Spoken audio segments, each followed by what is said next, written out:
it's likely that you've got a preferred way of cornering. Even if you've never noticed it, you might be slightly better at doing left or right corners. So today we'll look at the physics of cornering well and what you can do to try and improve your weaker side.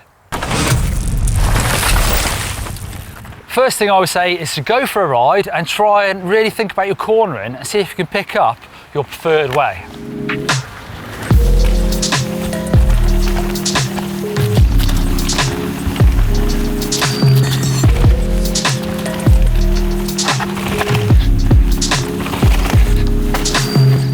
So my preferred way of cornering is turning right. In left-hand corners, I always feel like when it's slippy or I'm going fast or it's a bit sketchy, I'd always rather take my inside foot off, which means I'm probably less confident on left-hand corners. Now, I'm not 100% sure on this, but I think it's down to which foot forward you ride. So I naturally ride left foot forward, which if you're thinking of something like surfing or skateboarding or whatever, I would ride left foot forward on a board as well. So it's kind of easier to turn into that way because my back foot, I'm almost turning into it. So it's easier for my hips to twist. So I think that's probably the reason why I'm slightly better at right-hand corners. So that's definitely worth thinking about when it comes to your body position in left and right-hand turns.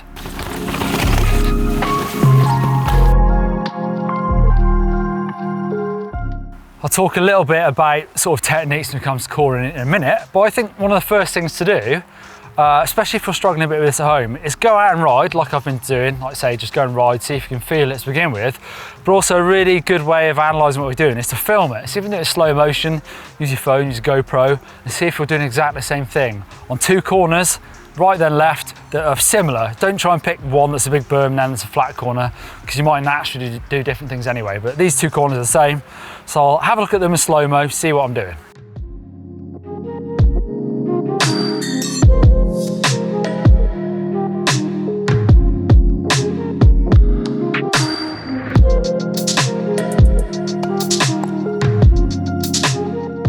So when it comes to cornering skills, which I've talked about a lot in the past in other cornering videos, it's all really physics. And I talk about getting weight low, dropping the outside foot to do that, but also looking. They're probably the two most important things. But I think particularly it's the dropping the outside foot, which isn't natural to do it both ways, because just the way you're standing on a bike, one way, for me, I'm left forward, I've got to, go with my chain and to drop my left foot, but to drop my back foot, I can just sort of freewheel into it. So one way is going to feel more natural than the other. But in this case here, with these two corners right next to each other, I'm looking for those two things. Am I dropping my outside foot both ways? And am I looking around the corner both ways? And that's really the most important things. The times when you don't want to drop your feet quite so much is if the trail's rough, or if it's a big compression, like you're hitting a bigger berm than this and you're compressing into it, which is much more stable to stay up flat-footed, with your pedals level, or just drop a little bit rather than drop all the way. And that's kind of what I'm doing here a little bit, just dropping my outside foot a little bit. It's a good way of practicing dropping your outside feet, and that is finding corners that are much flatter than this, there's no support, and maybe a little bit slippier, and actually taking your inside foot off, like motocross style. That's automatically going to drop your outside foot because there's no weight on the inside one. So if you get used to doing that both ways, then that's going to start feeling more natural, dropping your outside foot. So flat corners are actually really easy to practice because you can find something like this, just an open piece of fire road, a car park, whatever, and just try carving side to side to make sure both sides are mirroring each other. Because also a bit of flexibility could come into this. Maybe, like me, you've got a broken ankle or a dodgy knee, that might be sort of hampering the way you corner a little bit. On a flat corner, I'm really looking at the small details of how I do it. So outside foot drop in, leaning the bike over, so keeping my weight to the outside. Your hips do turn, but I find that I don't really think about that. If I'm thinking about my outside foot and looking, hips and shoulders come with me. So I really think about a couple of really simple things. And I'll just practice left to right again, see if it feels like I'm mirroring exactly the same thing, left and right.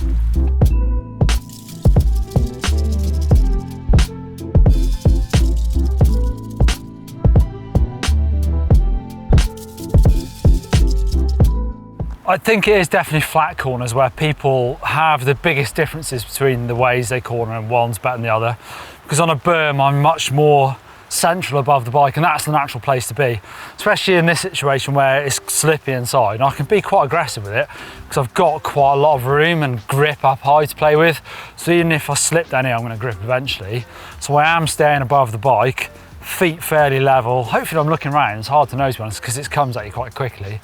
But I'm being aggressive, and I'm much more likely to be in a solid position if I'm being aggressive. By that, I mean stood on 2 feet, because if you drop an outside foot, you're then tending to go towards 1 foot, so it's not a very stable place to be. So with berms, I am much more likely to be leaning with the bike as well. So flat corners, I'm trying to stay fairly upright, bike goes over, weight to the outside, over the tyres.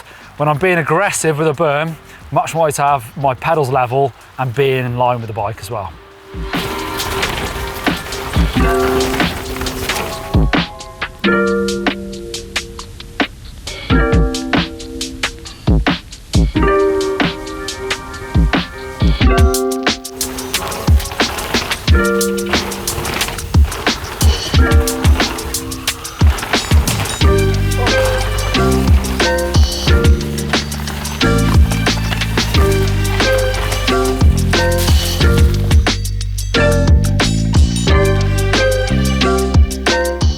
So that trail up there is a really good example of practicing left and right really quickly, because you're just doing this the whole time. But it's also where I'm not necessarily dropping my outside foot because you can't do it quick enough. This is another good example of a corner. It's my preferred way, which is nice, but I'm probably not going to drop my outside foot here because of these kind of steps and drops in the corner. I'm much more likely to ride it like a berm where I'm just stood up more stable.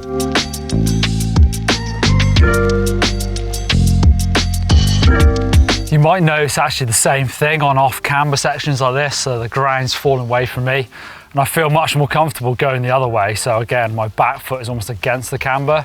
So it's worth recognising if you're just not as good with your sort of lefts and your rights, and it might, like I say, it might spill over to doing other things as well. So just practice cornering both ways and try and identify which way that you're not so good at and practice that side especially.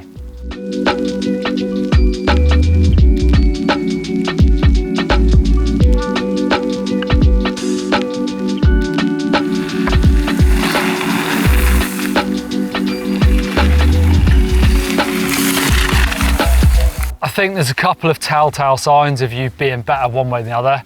First one I think is feeling like you want to take your foot off on one corner rather than the other. So if it feels a bit sketchy, you want to take your inside foot off, that's probably the one you need to practice.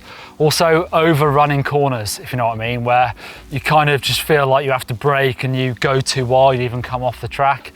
I would say that's probably the one you need to practice as well. So get out there, find those trails like I rode where you're going left, right. It's really good fun. I think it really does help improve your riding as well.